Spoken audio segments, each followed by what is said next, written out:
PT Mandom Indonesia Tbk berhasil mencatatkan pertumbuhan penjualan sebesar 1,58 triliun rupiah hingga kuartal 3 2025, tumbuh 17,6% secara year on year.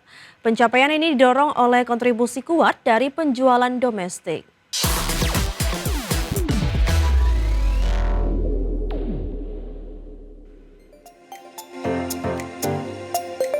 PT Mandom Indonesia Tbk berhasil mencatatkan pertumbuhan penjualan sebesar 1,58 triliun rupiah.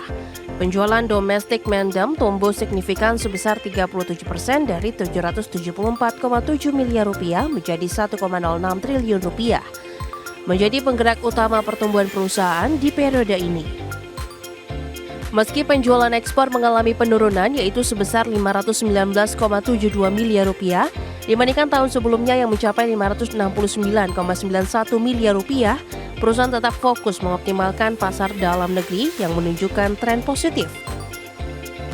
Pertumbuhan penjualan didukung oleh kinerja kuat dari segmen produk perawatan kulit dan make up yang naik 31,2% dibanding tahun sebelumnya. Hal ini menunjukkan keberhasilan strategi produk dan pemasaran Mandom. PT Mandom Indonesia terus memoles kinerja bisnisnya dengan fokus memperkuat penjualan domestik dan mengembangkan produk inovatif guna menjaga pertumbuhan di tahun 2025. Berbagi sumber, IDEX Channel. Pemirsa, PT Humpus Maritim Internasional Tbk atau HUMI mencatatkan pertumbuhan pendapatan usaha sebesar 5,27% hingga kuartal 3 2025 mencapai 96,48 juta US dollar. Kinerja tersebut ditopang oleh peningkatan signifikan pada jasa sewa kapal di segmen oil tanker dan LNG tanker.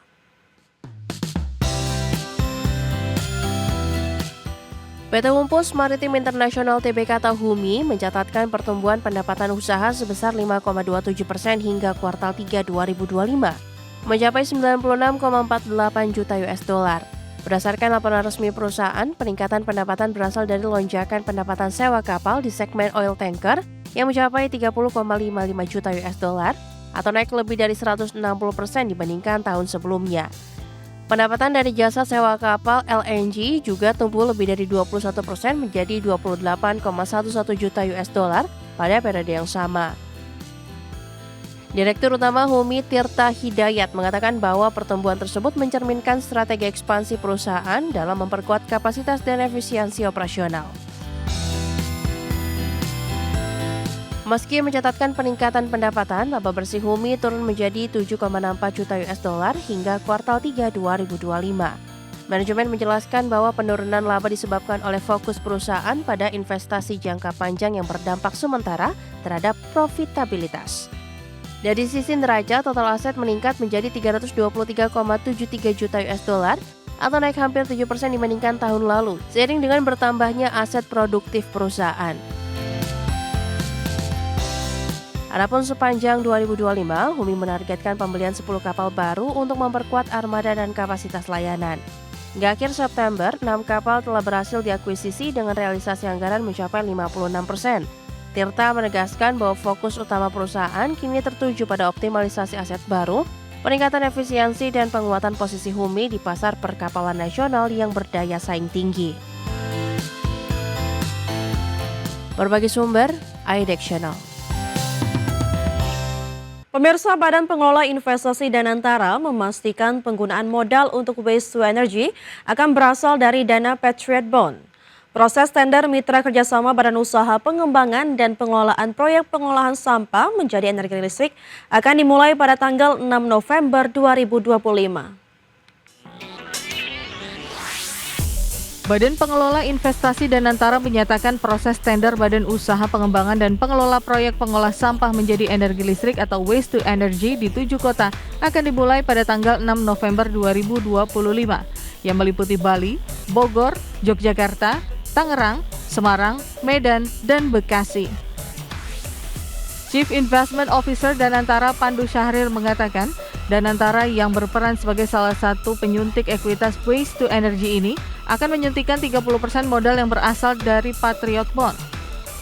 Sementara 70%-nya lagi akan berasal dari pinjaman perbankan, baik itu perbankan dalam negeri maupun luar negeri. Kita sudah sebut dari awal, kita akan menggunakan dana Patriot Bond untuk salah satunya ke waste to energy.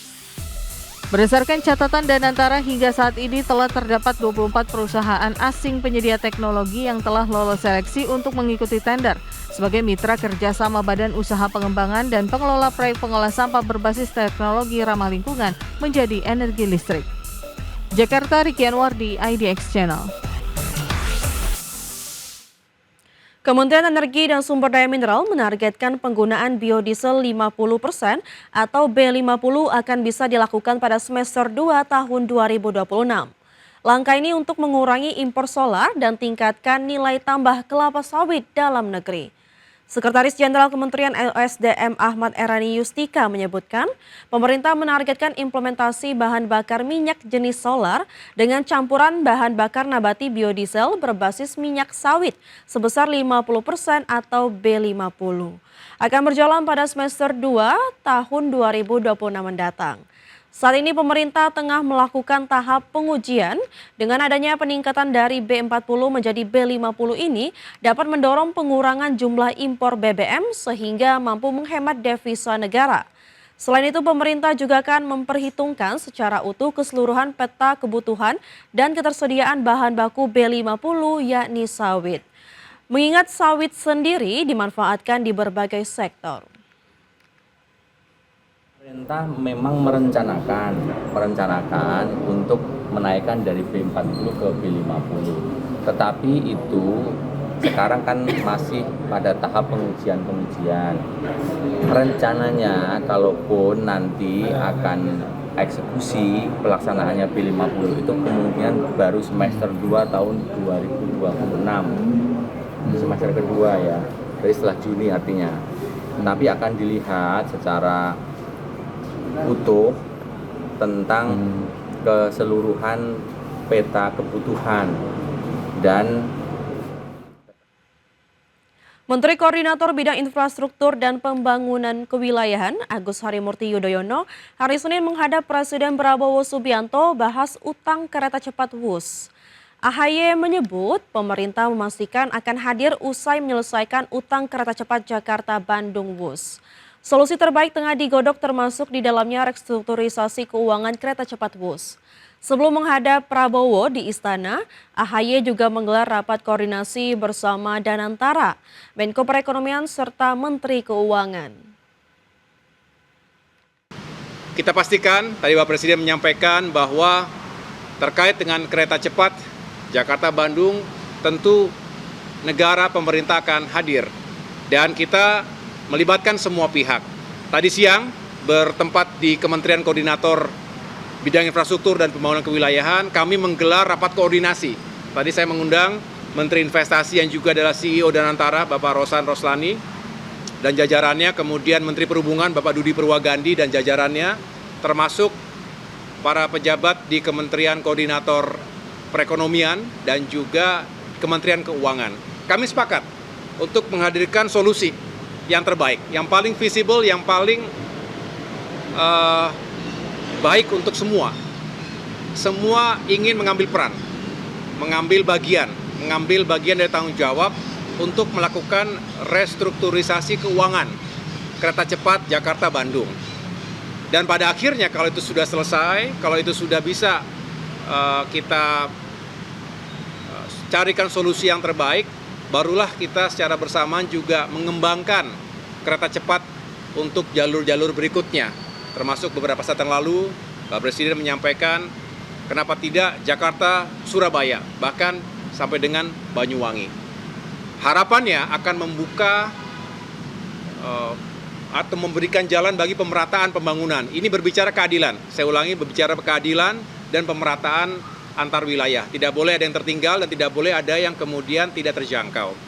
Dengan demikian kami tentunya optimis atas arahan Bapak Presiden Prabowo Subianto, segala permasalahan atau isu yang sedang berkembang ini bisa dituntaskan tentunya bersama-sama dengan Direktur Utama PT Kereta Api Indonesia, Bobi Rashidin mengatakan PT Kereta Cepat Indonesia China atau KCIC mendukung penuh langkah KPK yang tengah mengusut kasus dugaan korupsi terkait kereta cepat Wus. Bobi memastikan KCIC patuh dan taat kepada hukum. Terus terang tadi tidak banyak membahas mengenai itu, ya lebih banyak membahas mengenai layanan kereta komuter, terutama yang ada di Jabodetabek.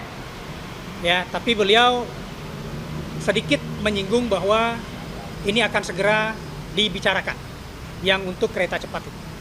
Yang jelas PT Kereta Cepat Indonesia Cina sangat patuh dan taat kepada hukum, dan kami sangat mendukung permintaan-permintaan data atau kesaksian dari